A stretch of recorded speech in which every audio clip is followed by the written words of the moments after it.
Oi, gente. Bom dia.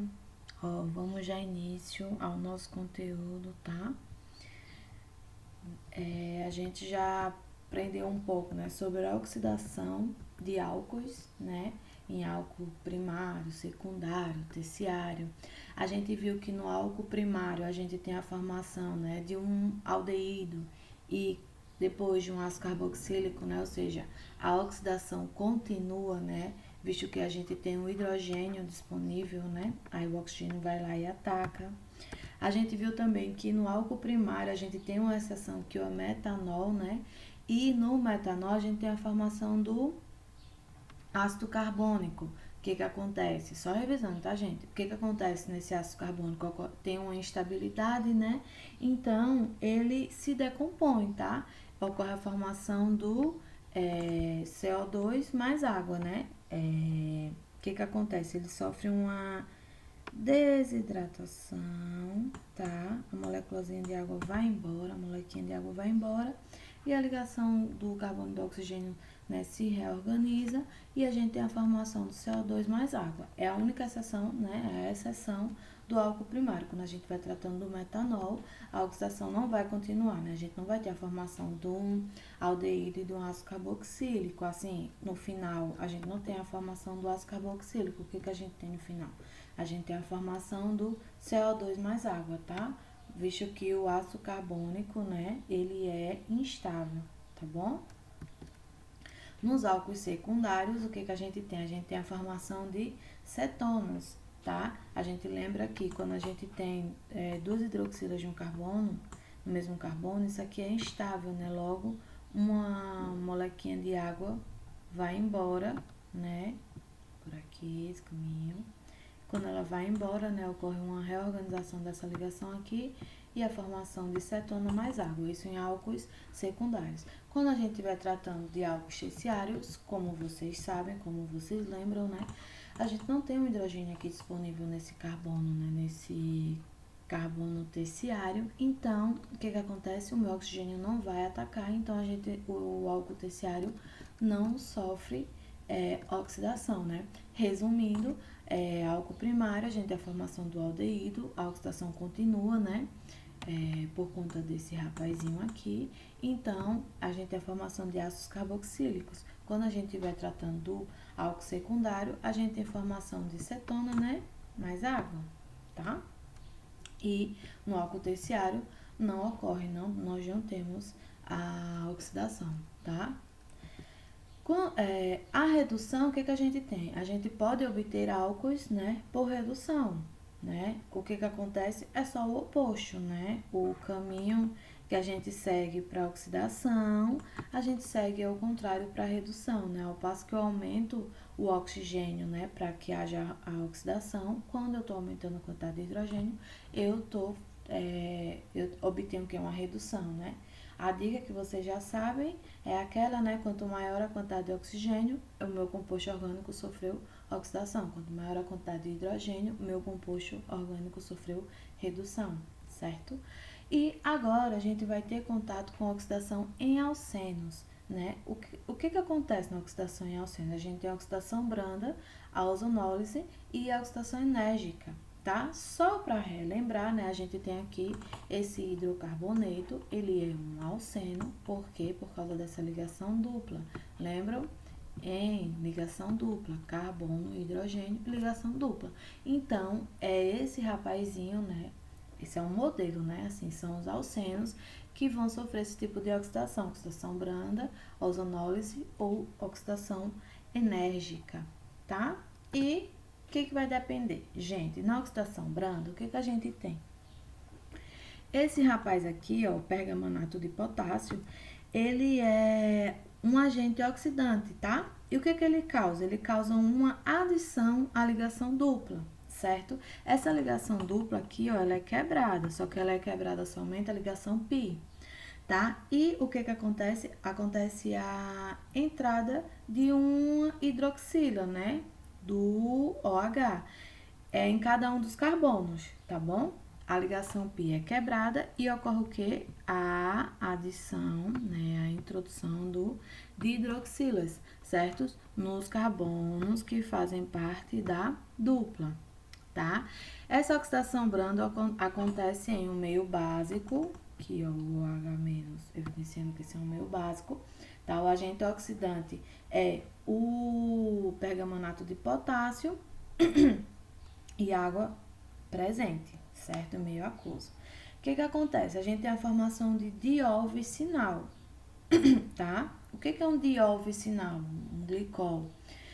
Diol é quando a gente tem a presença de duas hidroxilas, né? 2OH, tá? No meu composto orgânico. Vicinal é o quê? É porque são vizinhos, tá? As duas hidroxilas estão em carbonos vizinhos, ok? Então, na oxidação branda, a gente tem a formação de álcool vicinal, diol vicinal, certo? A gente precisa lembrar que a gente tem o pergamonato de potássio, que é o agente oxidante. Na química orgânica, assim, a gente não precisa necessariamente entender o que acontece com esse meu agente oxidante, né? O inorgânico, tá? A gente tá focando na parte orgânica, ok? Então, quando a gente vai tratando de oxidação branda, a gente vai ter a formação de álcool vicinal, diol vicinal, certo? Ou seja, duas hidroxilas em carbonos vizinhos, tá? E a gente precisa de quê? Da presença do pergamonato de potássio, ok? E assim, ele tá diluído. Você já está se perguntando, como assim diluído, né? Então, vamos lá. Ele age como... ele é brando, né? Nesse caso, ele vai agir de maneira branda, oxidação branda. O que acontece? Resumindo, né? Pergamonato de potássio diluído, precisa estar no meio básico, ocorre a quebra da ligação π e tem a formação de diol, né? Diol vicinal, ou glicol, hidroxilas em carbonos vizinhos, tá bom? Mas aí a gente tem a oxidação enérgica. Nesse caso, na oxidação enérgica, o que a gente tem, né? O alceno, esse meu alceno aqui, ele vai reagir, né, com esse oxidante aqui. Esse é o agente oxidante. Ele é capaz de quebrar, gente. Ele quebra essa ligação dupla, tá? E o que acontece? Quando ele quebra essa ligação dupla, as partes, né? Cada partezinha fica com uma metadinha da ligação dupla, tá bom? Cada parte, o oxigênio vai lá e vai se ligar a essa ligação dupla, tá? Ele se liga também a parte dessa ligaçãozinha dupla aqui, tá? E ele também se liga aonde tiver hidrogênio disponível, ok? E o que acontece? Nesse caso, a gente tem a formação de cetona e de ácido carboxílico. Nas oxidações enérgicas, vocês podem encontrar por aí. O que a gente tem? A gente tem a presença do pergamonato de potássio, tá? Pergamonato de potássio, só que nesse caso ele está concentrado, tá? Ele está concentrado e é em um meio ácido, ok? Diferentemente da oxidação branda, que o pergamonato de potássio, ele está diluído, né? E ocorre em um meio básico, ok? A oxidação enérgica ou energética ocorre na presença do pergamonato de potássio, que é o agente oxidante, só que ele está concentrado em um meio ácido, tá bom? E o que acontece? Nesse caso, diferentemente da oxidação branda, na oxidação enérgica, ocorre a quebra total da ligação dupla, tá? Na oxidação branda, ocorre a quebra da ligação π, né? E a introdução de hidroxilas nos carbonos que faziam parte da ligação dupla, tá? Na oxidação enérgica, a gente tem a formação de cetona e ou ácido carboxílico, ok? E ou ácido carboxílico, aí vocês vão ver já por quê. Só para recapitular, na oxidação enérgica ocorre a quebra total da ligação dupla, tá? E a formação de meias duplas, né? Entre aspas, tá bom? Cada partezinha desse composto, vou mudar de cor aqui. Cada parte desse composto fica com um pedacinho da ligação dupla, tá? Aí o oxigênio, coordenação da titia é sempre muito boa, o oxigênio vai lá e se encaixa, né, nessa ligação dupla, ok? E pode ocorrer a formação de cetona e ou ácido carboxílico. Como assim? Gente, na oxidação enérgica, tá? Quando a gente estiver tratando de carbono primário, a gente tem a formação do ácido carbônico, certo? Vocês lembram que o ácido carbônico, ele é o que? Instável, então ele se decompõe, né? Ele sofre uma desidratação, né? A moléculazinha de água vai embora, a molécula de água vai embora. E tem a formação do CO2, tá? CO2, com a formação da ligação dupla aqui, e água, certo? Quando a gente estiver tratando de oxidação enérgica, de um carbono primário, ou seja, quando a ligação dupla estiver no primeiro carbono, no carbono 1, então a gente vai ter também a formação do CO2 e água, ok? Quando a gente estiver tratando de carbonos secundários, tá? O que a gente tem? A gente tem a formação de ácidos carboxílicos, ok? Ocorre a quebra aqui, ó. Quebra nessa ligação dupla, cada ladinho fica com a meia dupla e logo o oxigênio vai lá e ataca, tá? Carbono secundário, ele tem, ó, hidrogênios disponíveis, ó. Então, a gente tem a formação de, essa dupla, vamos supor que tá aqui, tá? A gente tem a formação de ácidos carboxílicos, ok? E quando a gente estiver tratando só de carbono terciário, a gente vai ter a formação de cetonas, tá? O meu carbono aqui, ele não tem hidrogênios disponíveis, então ele vai sofrer o ataque, né, na meia dupla. O oxigênio vai lá e encaixa nessa dupla ligação, tá bom? E logo a gente tem a formação de cetona, C dupla O, C dupla O. Aqui, ó, ácido carboxílico, né? C dupla OH, tá? E quando a gente estiver tratando, por exemplo, a gente pode tratar, de um lado a gente poderia ter um carbono primário aqui, né? E esse aqui é um carbono secundário, por exemplo. Um lado fica com ácido carboxílico e o outro tem a formação de CO2 e H2. A gente pode ter a formação de cetona e ácido carboxílico, por exemplo, em alguns casos. Por quê? Porque a gente pode ter, né, no meu composto orgânico, de um lado, cadê minha setinha? Aqui. De um lado, a gente pode ter um carbono secundário, né? Quando ocorre essa quebra aqui, o que é secundário vai formar o quê? Ácido carboxílico, tá? E do outro lado, a gente tem o quê? Um carbono terciário, tá? Então, desse lado, vai ocorrer a formação de cetona. Lembre, em carbonos secundários, a gente tem o quê? Um hidrogênio aqui, ó, disponível. Então, ele também vai sofrer o ataque do oxigênio, ok?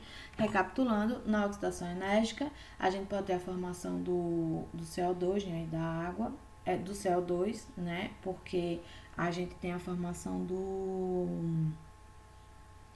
do ácido carbônico, né, e ele é instável, então ele se decompõe, né, ele sofre uma desidratação, ele se decompõe. Aí a gente vai ter a formação, né, do ácido carboxílico, né, em carbonos secundários, e a gente vai ter a formação de cetonas quando a gente tiver oxidação enérgica em carbonos terciários, tá, gente? A gente precisa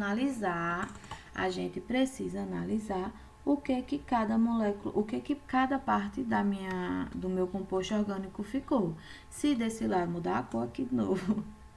Se desse lado aqui, ó, eu tenho um carbono secundário, então eu sei que vai ter a formação de um lado, né, na oxidação enérgica do ácido carboxílico. Se do outro lado eu tenho o meu carbono terciário, então eu vou ter a formação de cetona, né? Os meus resultados, né? A minha reação, eu vou ter de produto um ácido carboxílico e uma cetona, ok? Se eu só tiver carbono secundário, eu só vou ter a formação de ácido carboxílico. Se eu só tiver carbono terciário, eu vou ter a formação de cetona. E se eu tiver de um lado se eu tiver de um lado um carbono secundário e do outro um carbono primário, né, ou seja, um carbono que está ligado a apenas outro carbono, eu vou ter a formação de ácido carboxílico e de CO2 mais água, ok? Gente, quem sofre a desidratação é o ácido carbônico aqui, tá? A tia circulou o errado aqui. quando sofre a desidratação, ó, vai sofrer a desidratação, né? Ele vai perder a molequinha de água, tá? Aí vai sobrar quem? CO2, ok? Ocorre um rearranjo aqui na ligação, tá? Aí o que que acontece? Rabisquei tudo, mas vocês compreenderam. O que que acontece quando eu estiver tratando de carbono primário, eu vou ter a formação de CO2 mais água, tá bom? Oxidação enérgica, resumindo a oxidação enérgica, o que que acontece, né? Diferentemente da oxidação branda. Na branda, eu só tenho a quebra da ligação π. Na oxidação enérgica, eu tenho a quebra, né, total da ligação dupla. Só que cada lado fica com uma meia dupla, né? Que é ali onde o meu oxigênio vai se encaixar, tá? O que que eu tenho? Eu tenho o pergamonato de potássio concentrado, tá? É um meio ácido, ocorre a quebra total da ligação dupla e a oxigenação, assim como a oxigenação ocorre na meia dupla e no H do C da dupla, certo? Ele tem um H lá disponível, então a oxidação vai ocorrer lá também.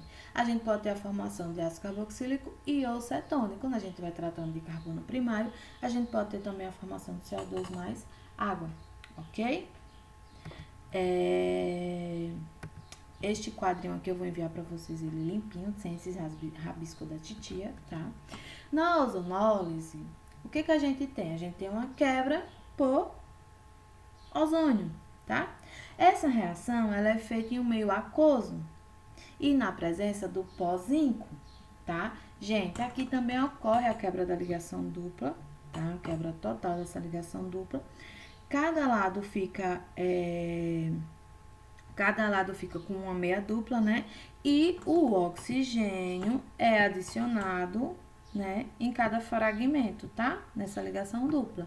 Aqui a gente tem a formação de aldeído e cetona, ok? O que que a gente precisa entender, tá? Que o pó zinco, ele está presente, ele é necessário, tá? Ele é muito necessário, porque ele vai reagir com essa minha água oxigenada aqui, H2O2. Então, ele vai, quando o pó zinco reage, né, com o meu H2O2, o que que acontece? Vai conservar o aldeído. Tia, como assim conservar? Lembram que o aldeído tem aqui um hidrogênio disponível? Então, ele não vai mais sofrer oxidação, ok?